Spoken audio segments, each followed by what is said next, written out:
With Warhammer Darktide, I was very skeptical for a long time. I remember when the first initial trailers came out, and they said it was going to be close to Warhammer Vermintide. When I heard that, I was already sold. Warhammer Vermintide, I have 70 hours on. I love that game, alright? That hack and slash Left 4 Dead 2 vibe is unmatched. And so naturally, I obtained Warhammer Darktide. I am addicted as shit, okay? I've been playing this game a ton recently. I've been having so much fun. And if you're considering buying it, I suggest that you maybe look into it and make that decision. But before you do, let me tell you something. All the game's fun and addicting, and it's easy to come back to and play. That doesn't stop me from realizing that the game feels rushed. And it is the only thing holding it back. Well, ladies and gentlemen of the internet, I'm Trey. Welcome back to a brand new video, guys. If you guys enjoy, make sure you leave a like, comment, and subscribe. Let's get right into the video. We're going to split this video into two parts, the good and the ugly. Let's change it up a little bit. Let's start with the ugly. Warhammer Darktide is an all-around slasher game. It's not really meant to be a super complex game, but more of a game that you can hop onto and play with your friends. Everyone can choose their own operator, and you're having a good time. Which brings us to our first problem, the operators. In Warhammer Darktide, there are 4 different characters you can choose from. Each of them obviously have their own abilities. Unfortunately, though, 3 of the characters are really not that fun. The abilities of the characters are not cool. There's only one ability for each character. Remember how in Vermintide, each character had different subclasses, and that subclass came with a new ability, so each character had like 4 abilities. Now every character has one ability. Really not that cool. One girl has like a charge that barely does anything. The big guy also has a charge, like why? And the assault guy has an ability that just makes you shoot faster. Point is, I was very underwhelmed with the operators kits, especially since there's only 4 and no subclasses. I expected all the abilities to be really fun. Fortunately, there's one character that makes up for all of it, and that is the Psyker class. The Psyker class is like the magic character of the game.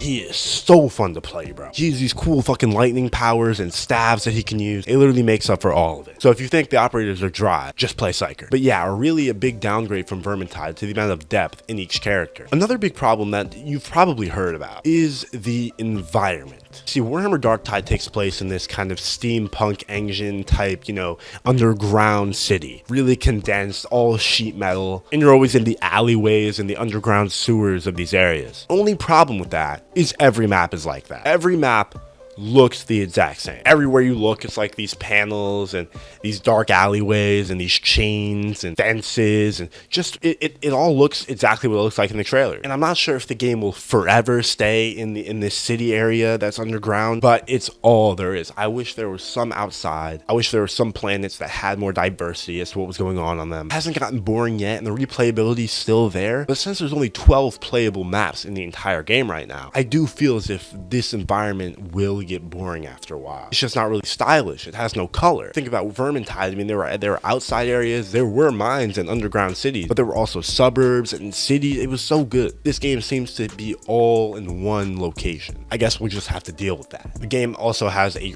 ridiculous amount of technical problems. Lag is unavoidable. You're gonna get disconnected a lot. On harder difficulties, many of the enemies bug out and just become impossible to kill. They also act in stupid ass ways. And realistically, there's not that much end game content. Stuck with these same 12 maps, you upgrade your weapons, get talents, and that's really it. Warhammer Vermintide was similar, but once again, those subclasses made it all more enjoyable. Leveling up the same ability with the same character over and over again does get kind of boring. And there's a lot of things in the game that just don't feel like they're fully polished. Fortunately, in the case of this game though, the good outweigh the bad. First of all, the combat, man.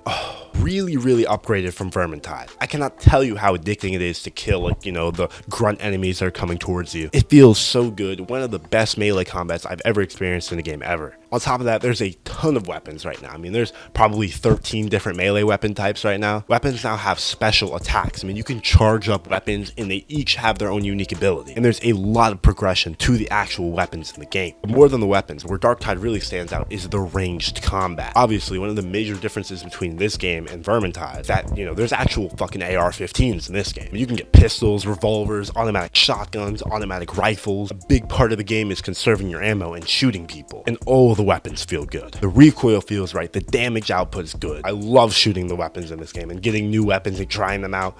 Oh, so happy they nailed the ranged combat, because in Vermintide, the bows and the weapons and the guns and stuff, I know they weren't a big part of the game, but they were really bad. They just did not feel fun to use or really viable. But in Darktide, they upped their game on the ranged combat, which is really exciting to hear. One of my favorite features is they have like limited time modes, kind of like Payday 2, where if you look on the mission screen, certain missions have bonuses that you can do. It makes it a lot harder to complete the mission, obviously, but you get crazy rewards. This adds to the replayability a lot because it changes up the map a ton, spawns you different enemies at different times and different bosses. It adds a lot to the game. Speaking of that, the bosses are also fucking sick. They added this new like witch boss from Left 4 Dead 2. If you get too close to it, it wakes up and it's so fucking powerful. Overall, Warhammer Vermintide 2 is a game carried by its gameplay. Can you be mad about that? No, because gameplay is really what matters in video games, right? Everything outside the game is a little bit janky, needs time to develop, and definitely wasn't fully ready for release. But when it comes to that core melee combat, that core range combat, that is perfected. When you're thinking about buying Darktide, think about what you're in it for. Are you in it for the progression and the long-term endgame content? Are you in it to just hop on and kill some fucking enemies? Depending on your answer to that question, that decides if you should buy the game or not. I'm having a ton of fun with Darktide. For $40, it was definitely worth it. Overall, I give this game a 7.5 out of 10. Guys, I want to know what you think of Warhammer Darktide, and what would you change about the game to make it better at the moment? Let me know down below in the comments, guys. Make sure to leave a like, comment, and subscribe. As always, I'll see you guys in the next one. Peace out.